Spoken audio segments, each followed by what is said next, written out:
All right, now let's get into some of these picks.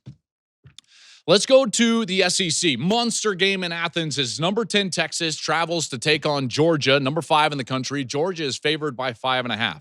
Now, Georgia beat Texas twice last year, once in the regular season in Austin, and then again in the SEC championship game. And in both of those matchups, Kirby and that defense for Georgia did an incredible job of unlocking the pass protection and getting after Quinn Ewers, the quarterback for Texas at the time.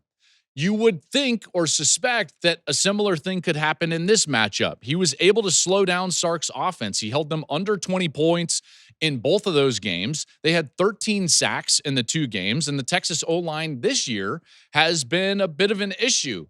They have been better, I will say that, since they moved Cole Hudson to left guard. He moved from center to left guard, and they have been a little bit better, and because of that, Arch has been a little bit better.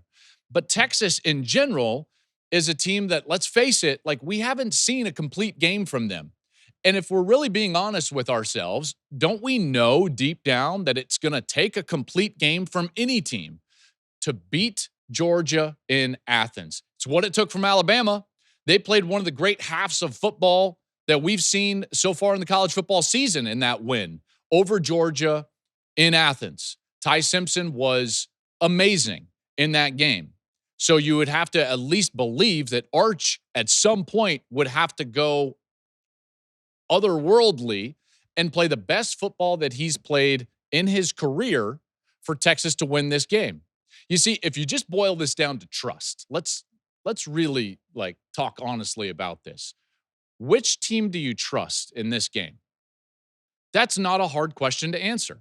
I trust Georgia. That doesn't mean that it's always pretty, and it doesn't mean that it's always dominant. But I trust Georgia. I trust that they know how to win. I trust that they can do different things to win, whether it's throwing it against Tennessee, playing quality defense at times, running it well at times. I trust that situationally they know what they're doing, like they did against Florida. I don't trust this Texas team because we haven't even seen them put together a full 60 minutes. Even their win against Oklahoma, as impressive as that was, there were moments when offensively it just wasn't clicking. So it comes down to faith. Do I have faith that Texas is going to all of a sudden put something together that I have not seen from them yet this season? I have not seen evidence that Texas can go in and beat Georgia, and I don't think that they're going to all of a sudden do that. Athens is as tough as it gets. Texas on the road this season has not been good. 2 losses, 2 overtime wins. I know that they've got the neutral side against OU, but their roster in those road games they've been able to overcome poor performances and still win the game. They will not be able to do that on the road against Georgia. I'm taking Georgia in this one. Georgia wins this one 31-24. They cover the 5.5. Bulldogs basically solidify their spot in the college football playoff and give Texas their 3rd loss. All right, another SEC ball game. Oklahoma at Alabama. Number 11, Oklahoma at number 4, Alabama. Bama is favored by 5.5. All right, now, I feel differently about this game than I did that Texas-Georgia game because, again, in order to win in Athens, Texas has to do something that I haven't seen them do yet, play a complete game. There's not evidence of that. Meanwhile, in this matchup, I look at Oklahoma and I think to myself, well, that's a really bad matchup for Alabama. Now, can Alabama overcome it? Certainly they can. But will it be difficult? Yes. Because what would you do if you were building a team to go and play Alabama? Well, the first thing you would do is that you would build a defense that can get after the quarterback. Check. It's exactly what Oklahoma does. They're number 3 in the country in sacks. They're number 1 in the SEC in yards per attempt allowed. So not only sacks, but good pass defense. You see, because Alabama, as I've been talking about this entire year, they are more matchup specific than most teams because they are elite in one area and have struggled in other areas. Doesn't mean they're a bad team. It just means that they don't have a lot of balance. That's a fair assessment of where Alabama is at, and Oklahoma can specifically take advantage of that because of what their defense does and where the strengths on their defense lie. More specifically on the defensive line, getting after the quarterback. That the game against Florida State comes to mind. If you're going to beat Alabama, you've got to present pressure on Ty Simpson. Well, Oklahoma can do that. So in my estimation, this game, we're going to know everything we need to know early in the game because Bama has typically been good early in the game. And they have trailed off late. We saw that in the second half against Georgia. We saw that, let's see, what was that? Last week in the second half against LSU. So these are games where they trailed off late in the game and they did not throw the ball as well as they did in the first half. So I think Alabama is going to need to jump out quickly and put Oklahoma into a bind because that offense is not very explosive. One of the other parts of the Bama team that has struggled is with elusive, running-oriented quarterbacks. Castellanos from Florida State. There's been others. Pavia, Sellers, Prabula, they all ran for at least 65 yards when you take out sacks. And so here comes John Mateer. And again, that's a matchup that favors Oklahoma. So I boil all this down and I'm thinking to myself, boy, I really want to take the Sooners in this game, and I just can't. I just can't. I will take the points, but I cannot in good conscience say that Oklahoma is going to go in there with an offense that we just don't know if they're going to be able to score a lot of points and beat Alabama in particular with that elite passing game. So here's what I'm going to do. I couldn't go as far as an Oklahoma outright. Bama has won 17 straight at home. So give me Alabama in a thriller, 24-21 by 3, but Oklahoma covers the 5.5.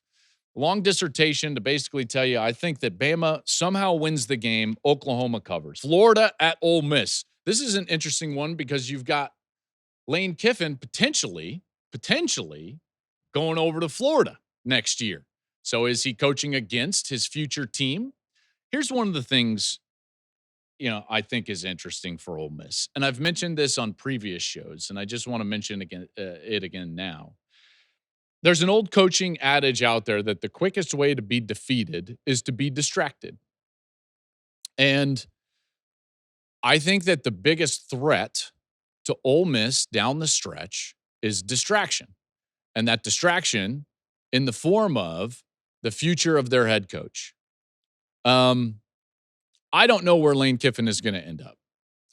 I know that Ole Miss is basically telling him, hey, it's a blank check. You tell us what you need to stay here, and we will do it. I have that on good authority. I also have on pretty good authority that LSU is prepared to do the same thing for Lane Kiffin and basically tell him keys are yours. Florida is a job that I think Lane would prefer over the other two, from what I've been told. And they are not quite in the same boat as Ole Miss and LSU in terms of just, hey, sky is yours, name your price. There's more strings, okay? Now you get into this game.